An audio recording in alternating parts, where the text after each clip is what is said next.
सुंदर, अप्रतिम, मनमोहक सौभाग्य अलंकार मंगळसूत्र महोत्सव 100% जीएसटी फ्री.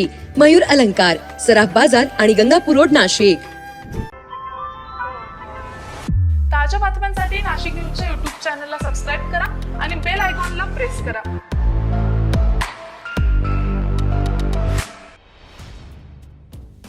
नाशिकतील देवळाली लष्करी छावणीमध्ये वास्तव्यास असलेल्या लष्करी जवान संशयित संदीप सिंग याला पंजाब ग्रामीण पोलिसांनी पाकिस्तानच्या गुप्तहेर संस्थांसाठी हेरगिरी केल्याच्या आरोपाखाली अटक केली आहे. हेरगिरीचा रॅकेट तो आणखीन एका जवानाच्या मदतीने गेल्या 2 वर्षापासून चालवत होता, अशी धक्कादायक माहिती समोर आली आहे.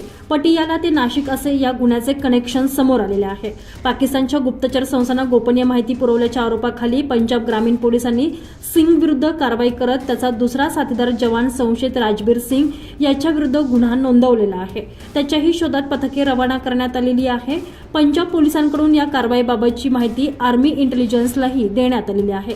पंजाब पोलिसांनी ड्रग्ज आणि हत्यारांच्या तस्करीत गुंतलेल्या संशयित अमृतपाल सिंग नावाच्या गुन्हेगाराला यापूर्वी तरनतारणच्या चोहला साहिबमधील चंबा कलान गावातून अटक केलेली आहे. अमृतपाल हा देखील हेरगिरी आणि भारत पाकिस्तानच्या सीमेपलीकडे अंमली पदार्थांच्या तस्करीत गुंतलेल्या साखळीतील घटक होता. त्याच्या कसून चौकशी समोर आलेल्या माहितीवरून पोलिसांनी संदीप सिंग यास ताब्यात घेतलं.